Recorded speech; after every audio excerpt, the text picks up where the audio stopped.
नमस्कार। प्रशांत किशोर ने आज हुए प्रेस कॉन्फ्रेंस में पटना के एसएसपी पर सबूतों के साथ जो गंभीर आरोप लगाए हैं,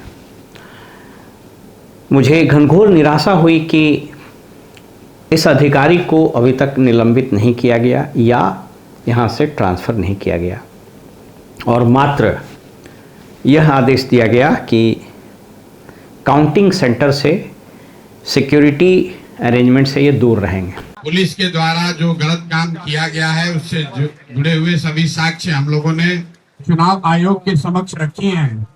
मैंने कल कहा था कि उससे जुड़े हुए सभी दस्तावेज सबूत आज मीडिया के सामने रखेंगे।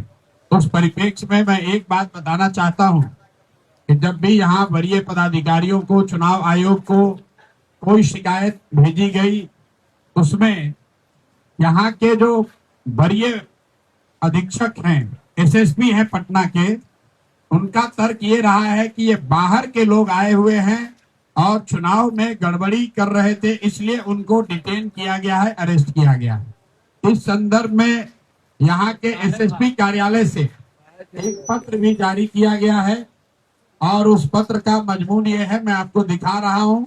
ये पटना एसएसपी कार्यालय से जारी किया गया है, जिसमें ये उन्होंने लिखा है कि चुनाव के दौरान बाहर से आए हुए लोगों ने जो अगर उल्लंघन किया है तो चुनाव में शांतिपूर्ण व्यवस्था बनी रहे, इसके लिए उनको डिटेन किया गया है। ये पटना के एसएसपी का ऑफिस से जारी किया हुआ वक्तव्य है, जो आप सब देख सकते हैं। आपको मैं अभी जारी भी करूंगा। वैसे भी काउंटिंग जब होता है तो किसी भी पुलिस पर्सनेल को काउंटिंग हॉल के अंदर प्रवेश की अनुमति नहीं होती है। उन्होंने जो आरोप लगाए हैं वो अत्यंत गंभीर, चिंताजनक और पुलिस, चुनाव आयोग और सरकार के साथ साथ भारतीय जनता पार्टी के क्रियाकलाप पर गंभीर प्रश्न चिन्ह खड़ा करता है। मैंने कई बार बताया है कि मैं लगभग 33-34 साल की मेरी नौकरी हुई और इस दरमियान मुझको लगता है कम से कम 1 दर्जन से ज़्यादा चुनाव प्रक्रिया में मैं शामिल रहा। सहायक निर्वाची पदाधिकारी से लेकर निर्वाची पदाधिकारी, डिस्ट्रिक्ट इलेक्शन ऑफिसर से लेकर के इलेक्शन ऑब्जर्वर। मेरे हाथ में कुछ किताबें हैं। इस किताब का नाम है ऑब्जर्वर्स हैंडबुक। जो ऑब्जर्वर होके जाते हैं उनको ये हैंडबुक दिया जाता है और इलेक्शन कमीशन से ट्रेनिंग होती है। मुझे ठीक से याद हो तो तेलंगाना या उस वक्त आंध्र प्रदेश था, वहाँ फिर यूपी में, दिल्ली में और 1-2 जगह और मैं इलेक्शन ऑब्जर्वर के रूप में काम किया। ये कैंडिडेट के लिए हैंडबुक है, ये एक तरह से रूल बुक है। इसी तरह से रिटर्निंग ऑफिसर्स हैंडबुक होता है, एक रूल बुक है। आपको पता है कि संविधान का अनुच्छेद 324 रेड विथ अदर आर्टिकल्स में इलेक्शन कमीशन को पावर है और उसके तहत बहुत सारे रेगुलेशंस इलेक्शन कमीशन लाता है। फिर कुछ नियमावली भी बनी हुई है, कंडक्ट ऑफ इलेक्शन रूल्स वगैरह वगैरह। और मेरे हाथ में BNSS, भारतीय नागरिक सुरक्षा संहिता, जो पहले CRPC के नाम से जाना जाता था, ये है। जो आरोप उन्होंने लगाया है उसके लीगैलिटी और सब्सिक्वेंट एक्शन क्या संभावित था, इस पर मैं आज आपसे बात करता हूं। इनके प्रेस कॉन्फ्रेंस को आपने डिटेल में सुना होगा। इनके कुछ रेलिवेंट पोर्शंस को हम आपको फिर से सुना देते हैं। कहाँ रहते हैं और पुलिस ने आपको कब और कैसे पकड़ा, बताइए। नवल किशोर गुप्ता, निवास स्थान उत्तरी मंदिर, पटना। हम वार्ड नंबर 26 के निवासी हैं। 2 बजे रात में हम और वाइफ, हम दोनों एक रूम में सो रहे थे। उसके बाद बहुत तेजी से, बहुत जोर जोर से हमारे किमाड़ी को धक्का दिया गया। हम जगे तो खोले किमाड़ी खोले तो देखे कि बहुत फोर्स है एकदम, जिसमें एक आदमी को, एक दरोगा के हम पहचानते थे, अवध कुमार उनका नाम है, बुद्धाकोनी थाना के। तो हुआ कि क्या बात है, तो नीचे बड़ा बाबू बुला रहे हैं। हम काहे के लिए, हमारे ऊपर तो कोई केस नहीं है, किसी तरह कोई बात नहीं है, हम तो बिस्कुट के बेकरी चलाते हैं और ऐसा कोई बात नहीं, हम कोई केस हमारे ऊपर नहीं है। 2-3 तरह के आरोप की प्रवृत्ति है। पहले प्रवृत्ति यह है कि पुलिस ने इस कॉन्स्टिट्यूएंसी के हद में रहने वाले नागरिकों को रात में, कुछ लोगों को दिन में उठाया। मैं गिरफ्तार नहीं कर रहा हूं, उसको उठाया। अब वो बुला रहे हैं, हम गए मिलने के लिए, तो बूथ पर हमको ले गए, ले जाने के बाद फिर उधर से लौटने के बाद बोले कि गाड़ी में बैठिए। हम बोले गाड़ी में क्यों बैठे? बोले चलिए आधा घंटा हम छोड़ते हैं। वो लेके गया और करीब 1 घंटा इधर घुमाया, उसके बाद थाना लेके चला गया। उसके बाद 2 घंटा बैठाया, उसके बाद फिर हमको छोड़ दिया गया।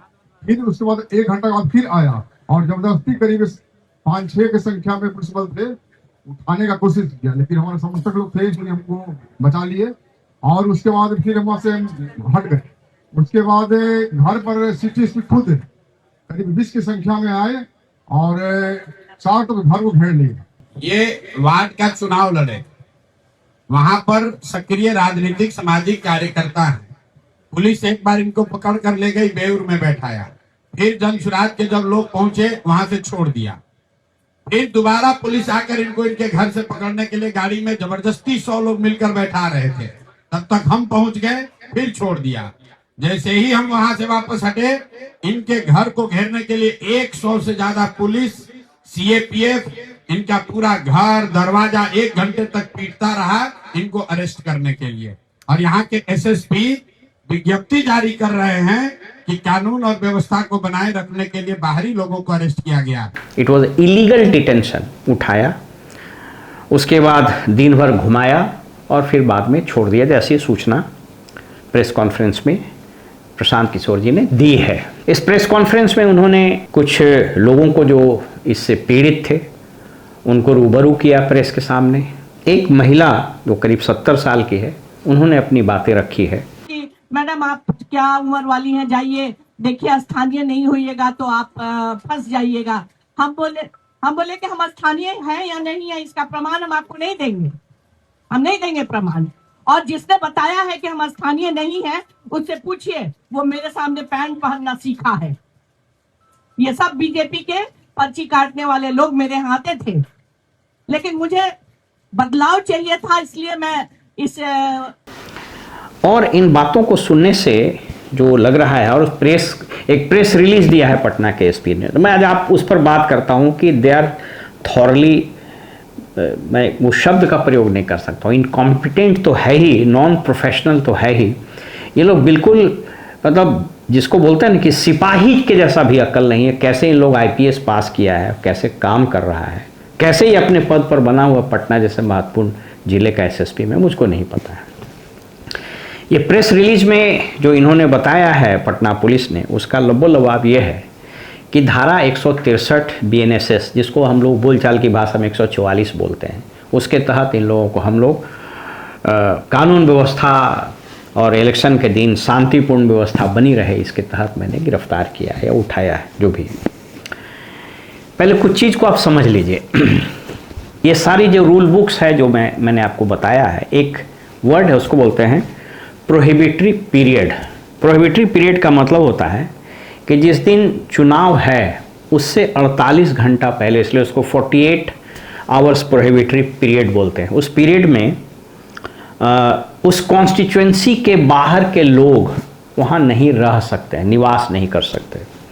लेकिन उसमें कुछ अपवाद है, जैसे कोई गाड़ी से ट्रेवल कर रहा है, कोई अपने रिश्तेदार के यहाँ आया हुआ है, उसका पर्पस ये है, इसमें बहुत डिटेल में मॉडल कोड ऑफ कंडक्ट में भी दिया हुआ है कि वो होटल को सर्च करना है, सराय को सर्च करना है, वैसा कोई प्लेस तो नहीं है जहाँ बाहर के लोग बल्क में आए हुए हैं।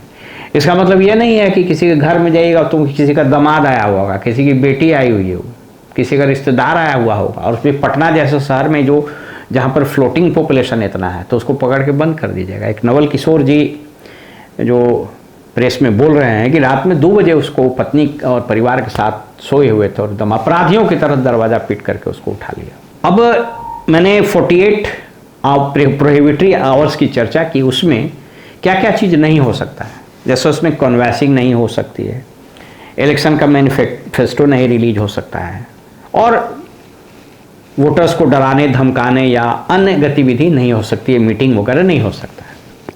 जबकि यहाँ तो खुलेआम हुआ, इन लोगों ने पैसा बांटा, रात भर चला घूमा, तो ये एसपी साहब को तो औकात हुआ नहीं, लोग तो अनुकंपा पर बहाल एसपी है। जो डीजी अनुकंपा पर, एसपी अनुकंपा पर, तो बाकी आप क्या उम्मीद कीजिएगा, मुख्यमंत्री अनुकंपा पर है। उस 48 प्रोहिबिटरी आवर्स में अगर आपको किसी को वहां से बाहर करना है तो धारा 163 बीएनएसएस ये है, देखिए ये धारा 163 बीएनएसएस है। इसमें मजिस्ट्रेट को, चाहे वो एसडीएम हो, डीएम हो या एग्जीक्यूटिव मजिस्ट्रेट हो, उसको बाकायदा ऑर्डर पास करना होता है। एक्सटर्नमेंट बोलते हैं जिसको, जिला बदर बोलते हैं।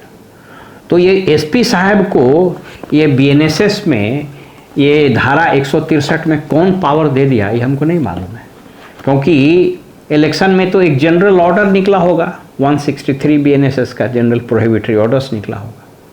लेकिन किसी को आपको लगता है कि साहब इस इलाके में इसको नहीं रहना है, तो आपको एक्सटर्नमेंट उसको करना होगा ना, उसको जिला बदर करना, उसके लिए स्पेसिफिक ऑर्डर करना होगा आपको। तो ये ऑर्डर था आपके पास, नियंधा कानून है, कबीलाई कानून है। हम लोग अफगानिस्तान में रह रहे हैं, बलूचिस्तान में रह रहे हैं। तो पहली चीज तो ये बिल्कुल इलीगल डिटेंशन था। सुप्रीम कोर्ट ने डीके बासु के मामले में पूरा डिटेल गाइडलाइंस दिया है। मैंने कई बार आपसे बात की है, नागरिकों को अवेयर करने के लिए बात किया है। इसको मैं फिर से दिखा देता हूँ। उसमें 3-4-5 चीज़ बहुत प्रोमिनेंट है। पहला, अगर आप उसको गिरफ्तार करते हैं तो मेमो ऑफ अरेस्ट बनना चाहिए। जो पदाधिकारी अरेस्ट करेगा उसका नेम टैग रहना चाहिए। यहाँ तो सिविल वर्दी में घूम रहा है, हद है स्थिति। जंतर मंतर में सिविल ड्रेस में डंडा से पीट रहा है। तो हम लोग तो बिल्कुल अफगानिस्तान और बलूचिस्तान और पाकिस्तान की तरफ बढ़ रहे हैं। जो स्थिति लोगों ने पैदा की है ये बिल्कुल, मैंने आप इसको पुलिसिया राज भी नहीं कीजिएगा। तो हमको लगता है कि स्टालिन के ज़माने में या हिटलर के ज़माने में जिस तरह से सीक्रेट पुलिस चीफ जो है लेवेंसी बेरिया काम करता था, वो कहता था you show me the man I will show you the rule.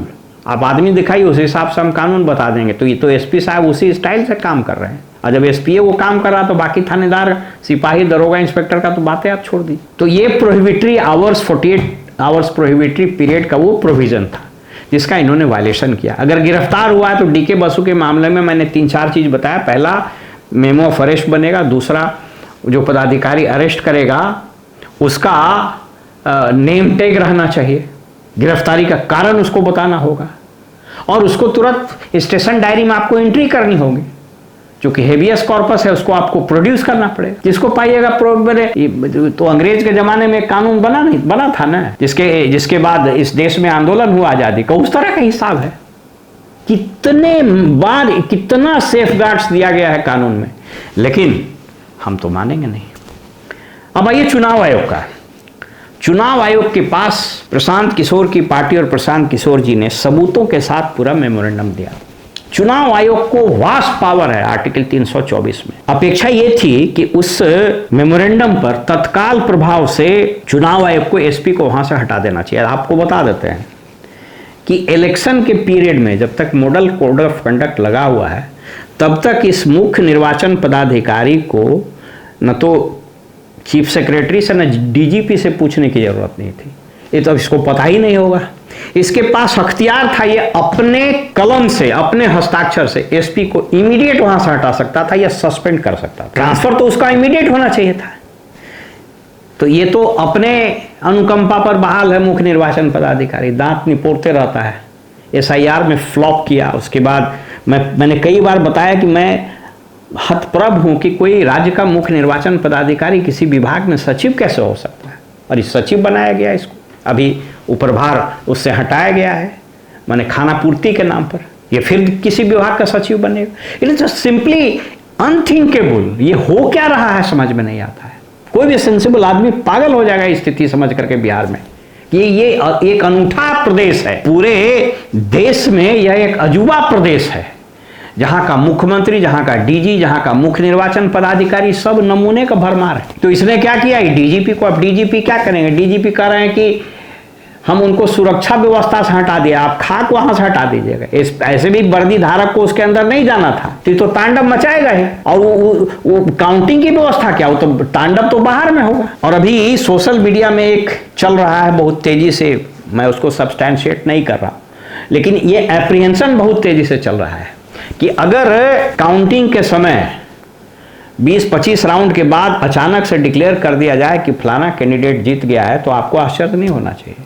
हालांकि मैं इस सोशल मीडिया के इस वायरल हो रहे पोस्ट को मैं न तो सब्सटैंशिएट करता हूं न मैं इसको डिनाई करता हूं, लेकिन ये चल रहा है। और अगर ये चल रहा है तो इसके बारे में आधार भी है। आपने देखा ना, राज्यसभा के चुनाव में मीनाक्षी नटराजन कैंडिडेट थी, संभवतः इंडिया गठबंधन की कैंडिडेट थी। उसका रिटर्निंग ऑफिसर विधानसभा का जो सेक्रेटरी होता है वो होता है। विधानसभा के सेक्रेटरी ने मनमाने तरीके से उसका नॉमिनेशन ही कैंसिल कर दिया। और उससे किसी ने पूछा कि आप ऐसे कैसे कर दिए, तो बोला कि हमको नौकरी करना है ना, यानी हम अपने आका से लिए थे इंस्ट्रक्शन। अब समस्या यह है कि संविधान के अनुच्छेद 328 में इस बात का प्रोविजन है कि इलेक्शन प्रक्रिया के दरमियान कोई भी कोर्ट इंटरफेयर नहीं कर सकता। अब मान लीजिए इस मामले में अगर भारतीय जनता पार्टी के कैंडिडेट को सर्टिफिकेट दे दिया तो प्रशांत किशोर या फॉर दैट मैटर कोई भी कुछ नहीं कर सकता है, सिवाय इसके कि आप इलेक्शन पिटीशन फाइल कीजिए। और इलेक्शन पिटीशन इस देश में जब फाइल होता है तो उसमें 5 साल गुजर जाता है, ऐसा ही तब तक दूसरा चुनाव आ जाता है। अब आपको लग रहा हो कि मैं ये सब बात बता रहा हूँ तो इसका फ़ायदा क्या है? इसका फ़ायदा ये है कि नागरिकों को समझना पड़ेगा, क्योंकि किसी देश में प्रजातंत्र नागरिक से चलता है। कोई IPS और IAS नहीं चलाता है, कोई ब्यूरोक्रेट प्रजातंत्र नहीं चला सकता। और अगर चला रहा है तो अत्यंत दुर्भाग्यपूर्ण बात है। मुझे हैरानी इस बात की है कि इस तरह के घटना में न तो चुनाव आयोग ने संज्ञान लिया, अब ये कोर्ट गए या नहीं गए मुझको मालूम नहीं, लेकिन ये तो प्योर इलीगल डिटेंशन का मामला है और इस मामले में इमीडिएट सस्पेंशन होना चाहिए था SSP का और वो तमाम पुलिस अधिकारी जो उसमें इन्वॉल्व थे। उस पर बकायदा क्रिमिनल केस दायर होना चाहिए था। जो फ्रीडम है ना, फ्रीडम दुनिया का सबसे अनमोल चीज है। आप संविधान को कभी पढ़िए, ये एक किताब है संविधान, you must know your constitution. ये फॉलिन नरीमन एक महान न्यायविद थे, उनकी लिखी गई किताब। इसमें कहता है कि जो फ्रीडम है ना उसको फंडामेंटल राइट में प्रेफर्ड पोजीशन दिया गया है, यानी फंडामेंटल राइट में भी ये सबसे ऊपर। हमारा देश तो अद्भुत है। अरे भाई सोचिए कि 1215 में 15 जून को इंग्लैंड में जो राजा था किंग जॉन, उसके खिलाफ एक मैग्ना कार्टा बनता है और वो मैग्ना कार्टा माना जाता है कि आधुनिक समाज का फ्रीडम का सबसे महत्वपूर्ण डॉक्यूमेंट है। और जब हमारा संविधान बना तो इसमें फ्रीडम की सबसे महत्वपूर्ण स्थान दिया गया। और इस फ्रीडम को एक SP, एक थानेदार, एक दरोगा अचानक से कर्टेल कर देता है। वन फाइन मॉर्निंग आता है, 12 बजे रात में आता है, आपका दरवाजा खटखटाता है और आपको उठा करके पकड़ के गाड़ी में बिठा देता है। ये कौन सा देश में हम रह रहे हैं?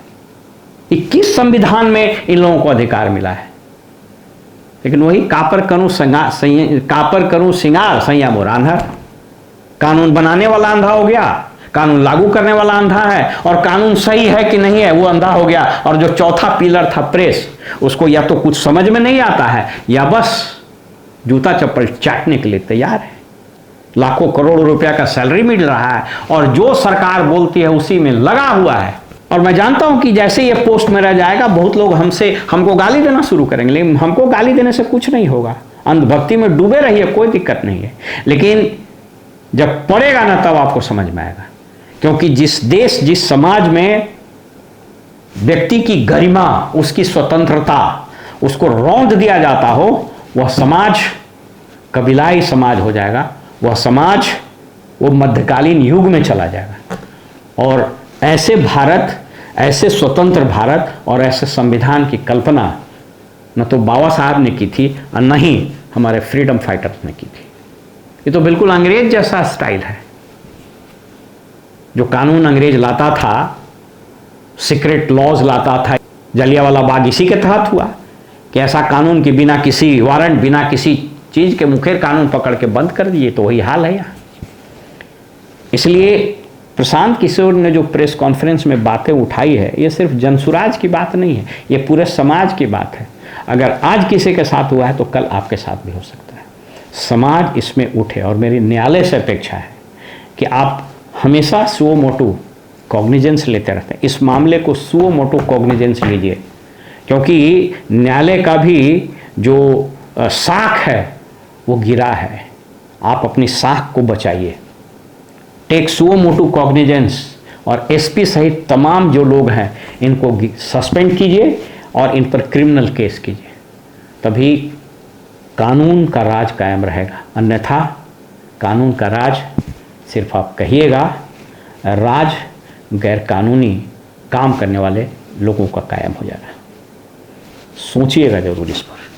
फिलहाल हमें इजाज़त दीजिए और आप देखते रहिए वॉइस ऑफ रिपब्लिक। नमस्कार।